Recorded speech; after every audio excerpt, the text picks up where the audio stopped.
All right, I think we are live. What's going on? Welcome to another Trail Talk Tuesday. I'm your host, Chris, hanging out in the garage tonight. Do me a favor as you roll in. Go ahead and leave a comment down below. Let me know that you can actually hear me and that everything is working. Good sound, good video, all that kind of stuff. I'm always trying to improve these, so every week I go in and I tweak stuff.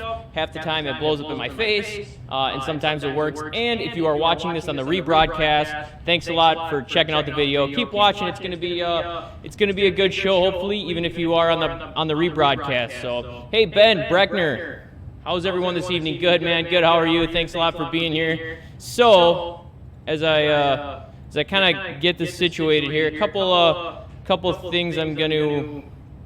Sorry, I'm trying to do three things at once. Couple things I want to get out of the way right up front for this video. All right, number one, I got to keep this under an hour tonight. I got to keep it under an hour. So it is 6:02. If it is 6:45 and I am not, I'm still being obnoxious and talking, by all means, please tell me to shut up and get out of here because I have an appointment I have to get to. So that's thing number one. Thing number two, what are we going to talk about tonight? Oh, no, that's not thing number two. Thing number two, what are your thoughts on the live stream time? We're doing it at 6 p.m. instead of 7 p.m. Central Time tonight. I'm a little concerned that might be too early, but I got to get out of here anyway, and in hopes to keep this up every other week and be consistent. I figured we just shoot for 6 o'clock and see how it went. So if this is too early, let me know. I can scratch the time. Maybe we go to a later time, back to 7 o'clock. I know 6 o'clock, a lot of people are still eating dinner or just getting home from work, whatever it may be. So let me know. Breckner, the echo is loud. Really? Hold on here. Let me see what I got with the sound. A little echo. That should not be the case. I don't know why, so I might just have to push through that because it should be coming through pretty solid on this microphone. Yeah, little echo. All right, I'm going to have to, I guess, push through it. I don't understand why I'm getting a bit of an echo. It should be coming right through this microphone. Is that tapping doing anything? Anyway, I'll push through it and I'll mess around as we continue to talk here. Dirty Rice Off-Road, listening on my commute home once again. I feel like every time I talk to you, you're driving in the car. So kudos to that. Again, I have to say it every time. You know, as a disclaimer, don't drive in YouTube. To everybody out there. But Dirty Rice Off-Road, we do appreciate you being here as always. Douglas, sounds good. A little echo. Yeah, a bit of an echo. All right, I'll keep working on that as we go here, guys. Let me. I'll keep working on some things. 6 is a good time. All right, good to hear.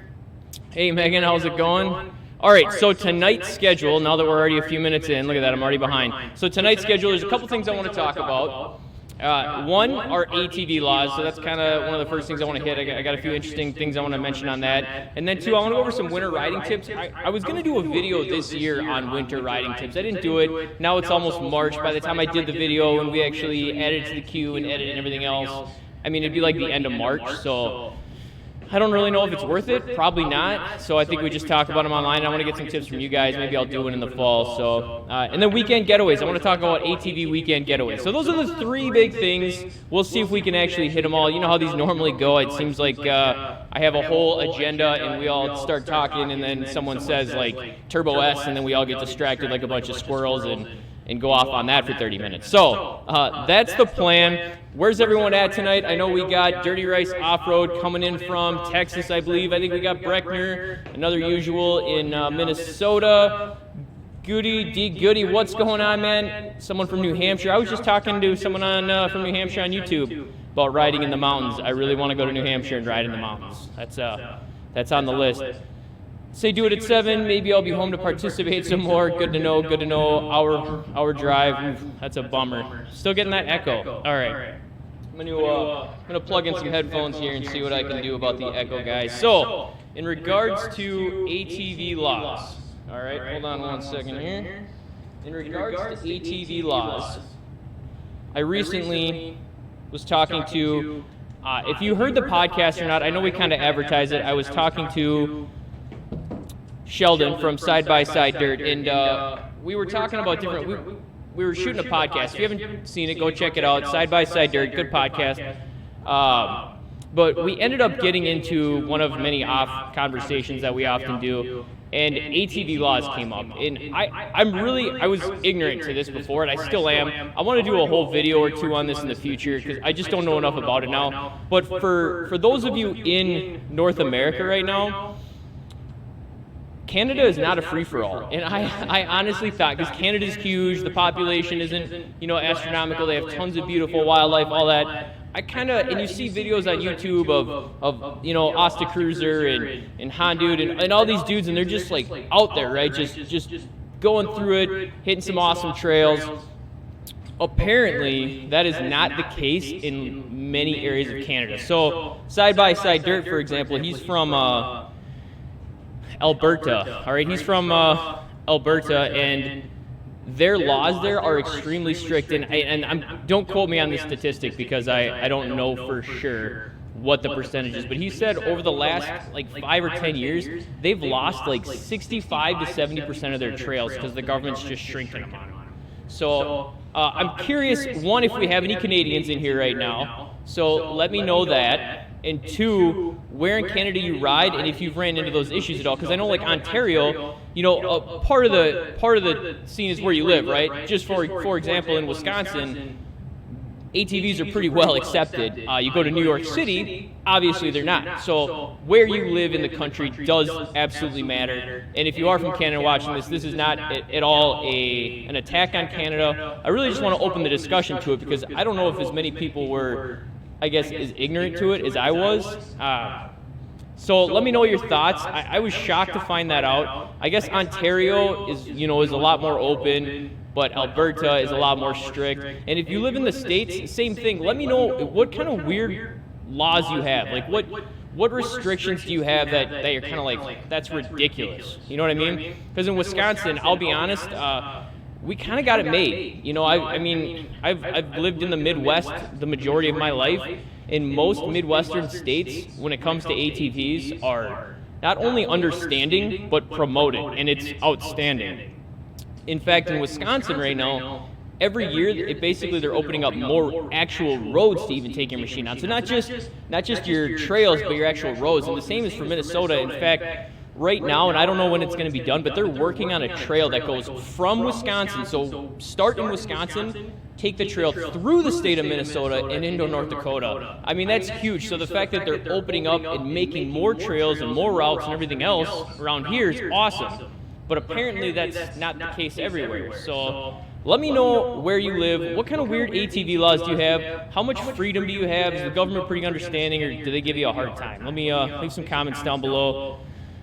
Catch up on some comments. So, hey, from Key Largo, Florida, what is going on? Key Largo, can we all meet at your house? Because it almost sounds like it's coming through a set of speakers on your side. Really, Ben? That's weird. All right. I apologize to do this to you guys. Give me 60 seconds, and I'm going to see if I can fix this real quick, because I don't know why the sound isn't coming through this microphone right now. So give me 1 second here. I'll see if I can fix it.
now. How's that? Let me know. Testing. That seems like it might have fixed it. Let me know if that did in fact fix it. I hope so. Otherwise, I don't know what to do, to be honest. Let's see here. So I'm gonna sound came and went. Hopefully that's a old comment because they're kind of delayed a few seconds here. So I'm gonna keep talking because the comments are usually a little bit farther behind, and then we'll see what happens. Hey, Lee G, welcome from the Twin Cities. How's it going, man? Hope the Twin Cities are treating you well. I think that's better. Yes, that's what I'm talking about.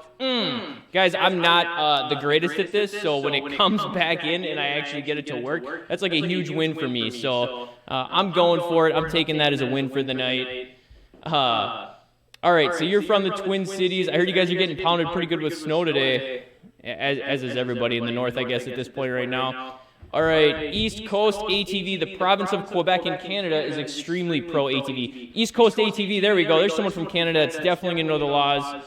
Province of Quebec in Canada is extremely pro-ATV. They spend a lot of money on making trails. They have great road signs. They even have groomed trails in the winter. That's awesome. Hey, East Coast ATV, I don't know how much. I assume you guys know a decent amount of other provinces, just like the states would for other states. I mean, you have a general idea anyway. How is like Alberta and Ontario? Are they pretty pro too? Because I didn't realize there was so many changes as you cross borders. I mean, I knew there'd be some, but it sounds like there's astronomically more than I realized. So let me know if you know how ATVs work in the other areas, in the other provinces as well.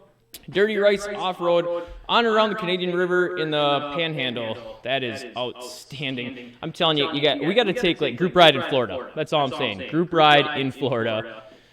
Better sound, hear you now. Awesome, awesome. You ready for that 6 to 9 inches of snow? Yeah, I heard you guys are going to get hit there in Minnesota. Pretty bad. So, all right. Now I feel like we're kind of back on track. Thank you for those of you that stuck through and didn't already desert me like we got going on here. Ontario, very pro ATV. See, I've heard that about Ontario too, and I've also heard. I guess I've heard that they're all pretty pro ATV. The only one that I seem to be hearing the opposite for is Alberta. So if you live in Alberta, leave a comment. Let us know. I'm probably not even using the right accent. Is it actually Alberta? Is that how you say it, or is it like I don't know? I say that, but I'm from Wisconsin. I'm probably almost have the same accent. All right. So how about in the States? All right, we got a few people from Canada. How about those of you in the States? Let me know. Minnesota, I know you're pro ATV. Wisconsin, super pro ATV. We just came back, we did those videos in Pennsylvania. Way pro ATV out there. For the most part, it seemed like it. We also run in Virginia, not so much, but you're getting pretty close to the DC. However, once you cross into West Virginia, again, pro ATV. So it really does depend. Only legal riding in Texas is on private property. Oh, that's too bad. Dirty Rice Off-Road. You guys have a lot of trails then? Let me know how that is. Someone just said this, and I guess I watch some of Asta Cruiser's videos, but honestly, I can't say I watch them all. And that he's riding on private land. Let me know if that's true. I saw that somewhere. I don't even know who said it, to be honest. He must have a lot of land then, because it seems like he is all over the place. Ontario, Minnesota's great. Yeah, Minnesota. If you guys ever get the chance to go to like the Minnesota, South Dakota, North Dakota, Wisconsin states to ride, I would be the first to say that like sometimes the terrain can lack in the sense that you don't have these gorgeous mountains like you don't do in Utah or out in Maine, or down by Florida. You don't have the ocean, right? It's more of that flat Midwestern farm terrain / woods. I mean, it's basically farmer woods or a city. But we have so many trails in the Midwest, and not only do we have so many trails, but they're good trails. I mean, you have those crappy trails like anywhere else, but man, there's a lot of good trails, and the government is so pro-riding. It's outstanding, and I hope that never changes, because right now it just seems to continue to grow, so that's outstanding. Asta has connections and rides different loops off trails where he knows the owners and land. Okay. Fair enough. Thanks a lot for that, Ben. I did not know that. I guess I just assumed that because he even talks about some of the trails and all that. So, alrighty. I guess lesson learned for me. Maine Pro ATV. You've traveled there for a trip and enjoyed it. You need to pay a fee if you don't live there. Yeah, that's pretty normal. East Coast ATV, anywhere in the States, any state you go to, you either have to pay a fee or register your ATV. For example, since I'm from the state of Wisconsin, when I go riding in Minnesota, I have to get a non-residence trail pass, and that's the same for most places. So you basically pay like a yearly fee. It's like $25. It's no big deal unless you're doing it for like every state that it adds up. But yeah, otherwise it's not bad. Do they still have mud nats at Quadna? They do. They are having it, I want to say, in June. So if you guys live anywhere around the area, even if you can travel like 8-10 hours, whatever, Mud Nationals is amazing, and it is a blast. Yeah, you should go. You should check it out. I'm just thinking in my head, I'm pretty sure we're going to be there again this year. I hope to be there this year. It should be an outstanding time. Dirty Rights Off-Road Parks range from a couple hundred to a few thousand acres, and there's quite a few of them if you don't mind driving all over Texas. Okay, so you have the land, though. It's more of an ATV park versus trail, if I'm understanding you. So you do have the land, though. So that's always a plus as long as you have some places to ride. Obviously, that helps. We drive 5+ hours. Hey, Menard Rebel Riders, what's going on, man? You, Menard Rebel Riders, you guys, you're in Texas, right? I want to say you ride down in Texas. Correct me if I'm wrong. Menard Rebel Riders, you can find him on YouTube, too. All right, let's see. So, how about weird ATV laws? Anybody have any weird ATV laws? I've heard of a few. I don't know of any personally around me. Like I said, they're pretty decent around here. There's not really any weird ones. I would say the biggest ones that gets people are exhaust sounds. And personally, I don't really like the fact that our exhaust is being restricted. However, I will say over time, as I've learned more and done more research, I understand where they're coming from, and I can kind of understand the reasoning for it a little more. And my concern is if we don't, a lot of people don't follow it, and I understand because I like awesome loud exhaust too. To include like that as a Swamp Series XL on it, that kind of had to be toned down a little bit. I like it too, but statistics show that for some reason loud exhausts end up ruining some of the trails. So toning it down is actually helping not lose trails, or in some cases hurt making new trails. So just something to keep in mind. Danny, how's the CFMOTO? I've passed a few cops, no problem with mine. That's outstanding. Southern Ontario, pretty hard to find free trails. Now, when you say free trails, is it like a permit, you pay a yearly fee, or is it, every time you want to hit the trail? How does that work out? Like I said, here it's yearly. A lot of places in the States, you either pay a yearly fee or you can just pay a one-time fee. Menard Rebel Riders, yep, Texas. Okay, down in Texas. Hey, how do you guys feel about the fact, since we're speaking of mud nats, that you guys lost mud nats, from my understanding? It's going to Alabama now. Are you going to make the trip over there? Let me know. If anyone knows, maybe not. I figured I could ask you, what's the loudest exhaust for a Yamaha Raptor 700? I heard that Sparks X6 is the loudest. I do not know the answer to that question, so I'll leave that to somebody else. I do know that I believe the standard legal in Minnesota, not that everybody follows that, but, that's the legal, I want to say is 96 decibels. So I don't know what that specific exhaust is, but that's something to keep in mind. All right. Let's move on, because it is already 6:20. Breckner, heard that thing's a monster, big gun, burger. I'm not sure what that's about. Okay, Menard Rebel Riders going to Arkansas for Mud Nats. That's outstanding. Let me know how it is. So here's the deal. If you've never been to a Mud Nationals, Minnesota, Texas was the big one. They were the first one. We'll give it to them. Texas, bigger. You know how they get all worked up about that. But that's the big one. That's where it's from. And then Quadna Mud Nationals came along, and they started doing it there. And it's really took off. It's picked up. It's a lot of fun. Not near as big as the one in Texas, which blows my mind, because Quadna in itself is it's pretty big. There's thousands of people there. So with that being said, if you ever get the chance, again, not in Texas this year, it's going to Arkansas. It's going to be in Quadna, Minnesota. Definitely a fun event. If you can, however you work your life, it's up to you. I think it's a good event to do without kids, so something to keep in mind. People do bring their kids. No judgment here. It gets wild, and it gets to be, there's a lot of people tearing it up through trails and all that, to where less stressful for me if I don't have to worry about my kids going down a trail where, you know, there's a bunch of people barreling at them, crazy speeds, whatever. So a lot of alcohol, all that kind of jazz. So something to keep in mind. All right, moving on, guys. Let's move on to winter riding tips. So I got a couple, but I want some of yours as well. Like I said, we're not going to do a video this year like I planned. By the time we did it and get in the queue now, the snow would be melting everywhere, and it just wouldn't be worth it. So I wanted to talk about them here, at least touch on a few of them, and then get yours as well. And I'll probably end up taking all this down and jotting it down for next fall, next winter. We'll get one together for next winter, hopefully. So a couple to keep in mind. And do me a favor, if you haven't already liked this video and you don't hate my face, do me a favor and hit that like button. Share it out on Instagram or YouTube or Facebook. I don't know if you can share a YouTube video on YouTube. That doesn't make any sense. On Facebook, Twitter, whatever you do, I would appreciate it. All right, so winter riding tips. I got a couple for you.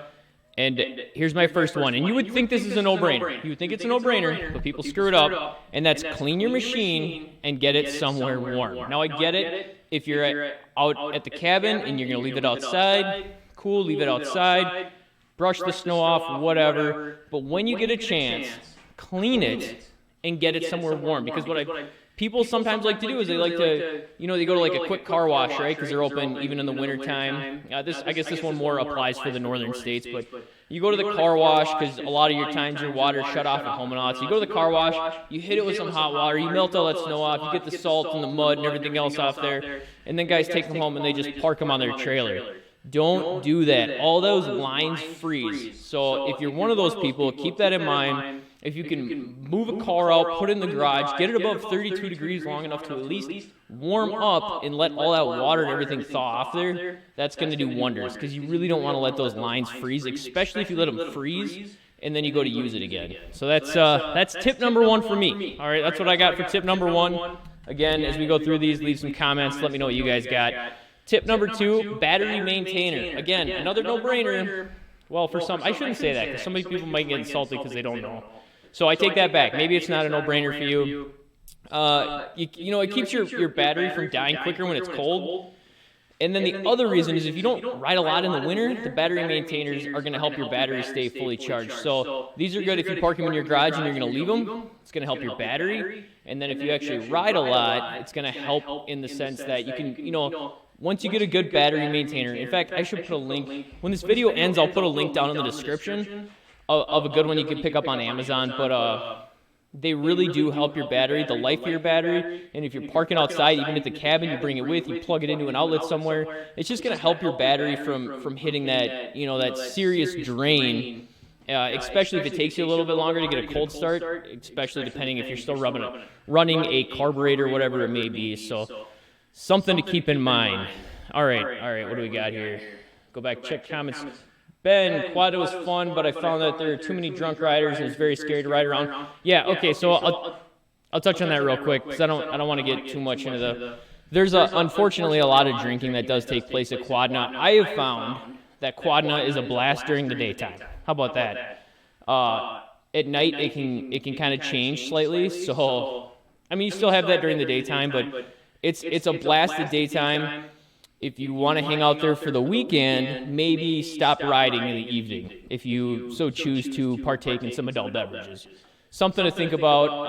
I don't want to lecture people on that, but I do know what you mean, and it is irritating. I mean, I've seen some idiots, to be honest, out at Quadna and anywhere, right? I mean, that stuff happens anywhere you go, so something to keep in mind there. All right, back to the tips. Tire pressure, that's a good one. So, you know, you have your tire pressure set at whatever PSI you've determined you like. You have it in the garage, it's nice, all is good. Maybe you even do your standard check before you go out for the weekend. Tire pressure works out all right. And then you go out and you ride, okay? Now, if you're leaving from your garage, maybe your tires stay warm. But if not, you put it on a trailer. The trailer's cold. You put it on the road for a few hours. All that stuff is freezing, and that's changing your PSI. So check your PSI when you get somewhere and pick up.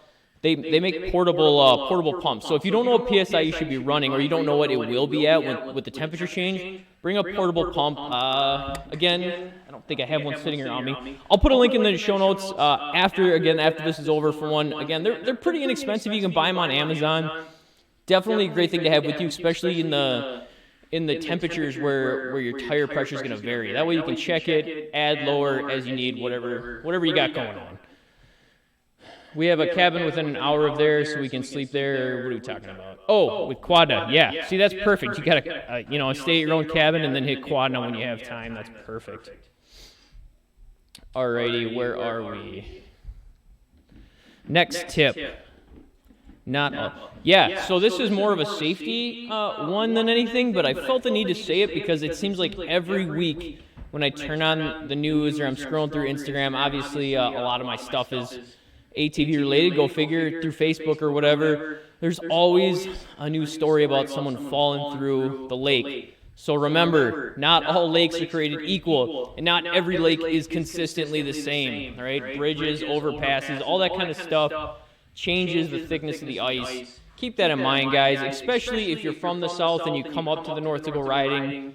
You know what, scratch that. Just period. Anytime you're on the lake, whoever you are, think about where you're riding, think about the temperature outside, think about the area of the lake you're on. I mean, that's a really stupid, crappy reason to die because you fell through the ice, and it sounds like a terrible way to go. Freeze to death underwater as you're all riding your ATV. So, again, keep that in mind. Not all lakes are created equal, all right? Suspension concerns. So take a minute or two to let your suspension and your machine warm up. Your suspension's got fluid in it, right? And that can be colder than normal. So, again, I don't think most people would, but don't just get on, notice your suspension's rough, and then start adjusting it. If it was fine before, it'll probably be fine now. Give it some time, let it warm up. If that doesn't work and you're out riding for a while, then you can make some adjustments. But let everything kind of, find that happy medium of where it's going to run when it's actually warm before you start making adjustments. All right, what else? I got one more, and then I'll go back to the comments or two. So, last one out. Two more. Tires. All right. Snow can melt and then freeze in your tires and suspension and cause issues. So think about when you're riding, your brake pads are warm, your tires are warm. When you stop for a long period of time, all that stuff freezes back up in there. So behind your tire, in your calipers, all of that gets warm and then gets cold again when you stop riding. So it all freezes. So keep that in mind when you're done riding. Even if you're going to ride later in the day, it doesn't hurt to take a second and then just kind of dig some of that crap out of there if you're in some thick stuff. That way it's not going to just freeze up on you for the next few hours. So keep that in mind. And then the last one is let it warm up. All right? Let it warm up. I know that you don't need to wait 45 minutes for it to warm up, but give it a few minutes. And then what I always recommend doing, don't go too far away from your trailer before you really let her warm up, because especially in the cold, I've found that a lot of your issues that will come from the cold, so not you hitting a tree halfway down the trail. A lot of those initial issues, they'll happen soon, right? Soon within that getting warm period if it's from the cold. So hit a mile or two, let it idle up, get to normal temperature a little bit, and then just ride close to your trailer in case you do have issues. At least that way, you're not too far away from your truck, your trailer, whatever you need to either get some tools or tow it out of there. So that's what I got. Take a look at the comments here. Use stabilizer if you store your ATV for the winter. East Coast ATV, that is a great point. If you do store your machine for the winter, make sure you throw some stabilizer in there. That always helps. Almost fell through the ice with the RS1. Yeah, that's I hope the machine's okay. That's what I mean, though. It's always a close call. Even if the lake seems fine, you never know unless you already know. You don't know unless you know. So, make sure you figure it out before you decide to hit that lake and tear it up. I think I even posted a picture on Instagram the other day where someone, their machine sunk in. Thankfully, it didn't break all the way through the ice, but again, I don't want to sound like anybody's grandpa. Just be safe, right? Be safe. The ice is dangerous. I like playing on it too. It's awesome, but gosh, what a crappy way to go. Hey, hello from Iceland. Hey, hello and welcome. Thank you for being here. That's awesome. I don't know if anybody can beat Iceland in regards to distance from where I'm at right now. So, thanks for being here. Swamp, hey, what's going on? Thanks for being here, man. I appreciate it. Appreciate you. Thanks for stopping in. Breckner, Osta's RS1 video, he went all's out 0 degrees, motor temp. I didn't see that video, so I'm not sure what that's in reference to. Let me know, did he blow the motor? Because, again, that cold weather will get you. All right, let's go ahead and move on a little bit. I'm going to, someone asked me something about the CFMOTO. How's the CFMOTO treating me? I'm not sure what's in the background here that you guys can see right now, but if it's the side-by-side, I think they're both might be in the angle. If it's that side-by-side, it's treating us pretty good. We've had 0 issues with it, other than the clutch issue that we're currently working on. And then the biggest issue that we've ran into with that freaking CFMOTO is finding awesome aftermarket parts. I know I've said that before, but we're still working on that. We're still trying to find somebody that can get us a build kit for it. I found like one place, but it was in Arizona, and we had to take the machine down there, and I just couldn't make it work out. Not right now. I mean, that's like a 3-day drive for us, so that's like 6 days just to trailer it there and back right there. So trying to find someone that either has the template and can make it and send it to us, or somewhere within like an 8-hour drive to where we can go and do it. I would love to shoot a video of putting on a lift kit on that thing. So other than that, though, you know, it's been a great machine so far. I kind of screwed up the plow. In fact, next week we got a video coming up. Put on a brand new plow, and I pulled a total rookie move. So look for that video next week. In regards to that C-Force, that's actually not ours. We were just reviewing it, and now we are kind of just storing it for a few months. For Brad, who's been on the channel a few times, you've seen him on here if you've been around a while. So it seems like he likes it. Working out well for him, though. Went full throttle, 0 degree. Okay, I already read that one. All right, so next thing I want to talk about, and this is going to be it because we're already at 6:30, and like I said, I'm trying to keep this one about 45 minutes, is ATV Escapes. So we're starting this new thing, and I don't know when we'll get our first video actually out. Hopefully early spring at the latest, where we're doing a series, or I don't know if it's a series, whatever you want to call it, a series called ATV Escapes. And the whole point of it, I'm super pumped about it because, one, it's going to be freaking awesome, and two, I think we'll be able to make some awesome videos from it. The whole point of it is to go to different places that have ATVs, or that more of an ATV getaway, right? So not like I went to the local trail an hour from my house and I rode around all day. I mean, that's great. Don't get me wrong. I do that all the time.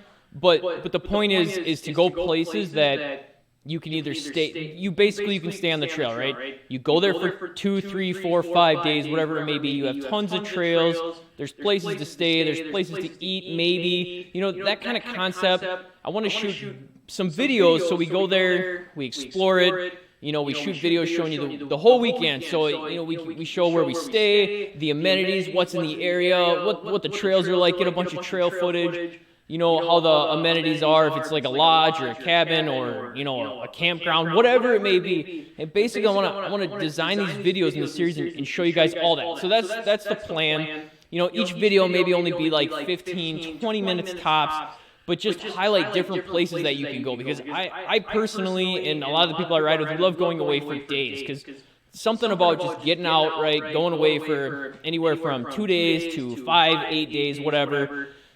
It's just, we make so many awesome memories. So that's kind of the plan, and I bring that up now because I want to know anywhere you guys recommend. So if you have a place, or you know of a place where you're like, you definitely should consider this one, leave a comment and let me know what that is exactly. Because we've got a few in mind already, but we want to do a ton of them, especially some that might not be well known. Like I recently heard about one in Iowa. Like, never heard of it before, never heard of this place. So again, want to go check it out, make a video. Maybe the place sucks and we can tell you that. Maybe it's awesome. I'm sure most of them at minimum are at least going to be cool.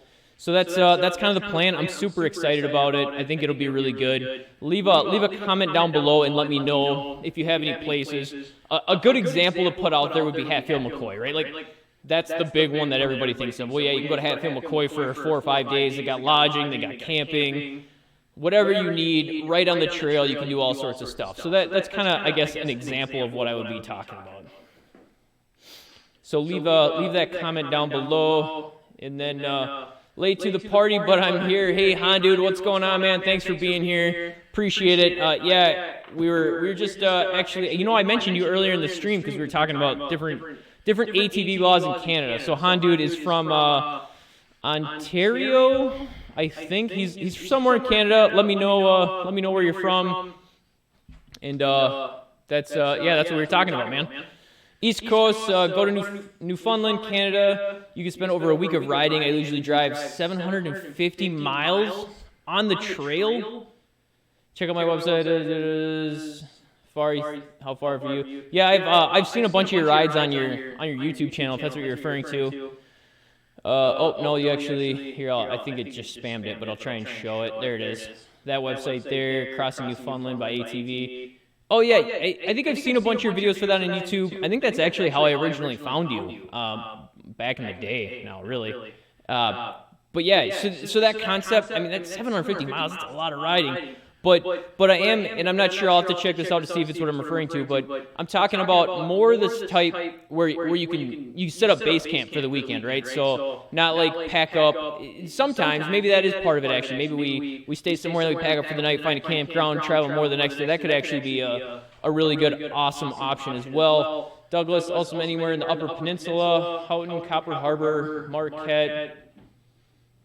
Do they have lodging and all that there as well? I mean, can you make a weekend of it, or is it more of like a day? Black Hills, South Dakota, I hear is good. Chris, we're hopefully going to hit, I don't know for sure, hopefully going to hit the Black Hills this summer. We tried to last year, and we had to cancel it. It just didn't work out with everything else going on. I shouldn't say cancel. We were halfway through the planning and kind of scratched it, so... F-Sticks Racing sounds good to me. I have a cabin in Adams, Wisconsin, which is a long drive from South Florida. Used to be good, but it kind of sucks. I'm not sure what that's in reference to, so you guys must be chatting about something I missed. All right, so before we go, I want to try something here, so bear with me because this doesn't really apply to ATVs, but I haven't tried it yet, and I want to see if you guys can see this or not. Boom! Did that work? Let me know if that worked, if the camera angles just switched, because I got two cameras set up right now. So I'm trying to figure out some new extra stuff. What I can't figure out with this one is my head look like it's super freaking narrow. Like from my camera angle right now as I'm looking at this, it actually looks super weird. So anyway, I was just curious if that would work as I'm going through this. All right, back to this one. That's pretty awesome. Yeah, I'm figuring this technology out. All right, Douglas, resorts and rental cabins all over. That's interesting, Douglas, because that's not even that far from us. So I don't think I've ever been up in that area in stayed weekends or ridden those trails much. So, huh, dude, you have to work. Sweet, man, that's cool. Yeah, that's cool to know. I'm kind of, I don't know. Guess I'm geeking out on this whole live stream, like moving stuff around. It's kind of cool. You got mad echo, though, you know that, right? I do right now, or I did when I switched trails, because we had an echo issue earlier that I thought we fixed, but maybe not. Recommend the Puta, I don't even know how to say that, Piata Trail in Utah. Rick, thanks for the tip. I'll have to add that one to the list. I really want to go riding in Utah, Rick. I'm not going to lie to you. Everything I've seen from Utah just seems like it's an amazing place to ride. So that is, you know, definitely going to go on the list right there. Definitely a good excuse. How about Maine? We got someone from Maine and New Hampshire, I believe. Let me know. You guys must have a few areas to get away for the weekend and ride. How do I register something as an ATV in Minnesota? Right now, what? You have the echo again, but it's not too bad. Why did the echo come back? See, this is why you don't touch things. This is why right here. All right, I don't know what's going on with that, but we're about to end it, so I'm just going to push through it for the next 90 seconds. In regards to your question, Casey, how do you register an ATV in Minnesota? Through the DNR is most states. So I would go to the DNR, check with them, see what you can figure out. If you're just trying to get a trail pass, like you want to go riding in Minnesota, but you're not from there, you can just go online to the DNR and just get a state non-resident trail pass and ride that way. If it's an area, what am I trying to say? If it's public land, right? If it's private, you go directly through like an ATV park or whatever. You just pay them. Breckner says DMV. Yeah, I guess I should clarify. If you're like buying it from someone and you have a bill of sale, then you need to go register the DMV. If you just need to buy a registration sticker for a machine you already own because you moved states or whatever, you could just do that all online. So thanks for clarifying that, Ben. Paiute, Utah. All right, I'm throwing that on the list. Thanks, Rick. All right, guys, well, we are just coming up on 45 minutes, and I'm getting this echo deal, and I don't want to make you guys sit here and bear with me as I try and fix it. So I'm going to go ahead and leave it here. Let me just say, as always, I appreciate you watching. I know these live streams sometimes are a little bit of a struggle as I try and work through new stuff. I think over the last few months they have improved. Hopefully we will keep that. In a few more months it'll almost look like I'm not a total bumbling idiot behind this computer and be awesome. So with that, thanks a lot for watching. I appreciate you guys being here. If you're new, subscribe. And as always, I hope to see you on the trail. Have a good night, gentlemen.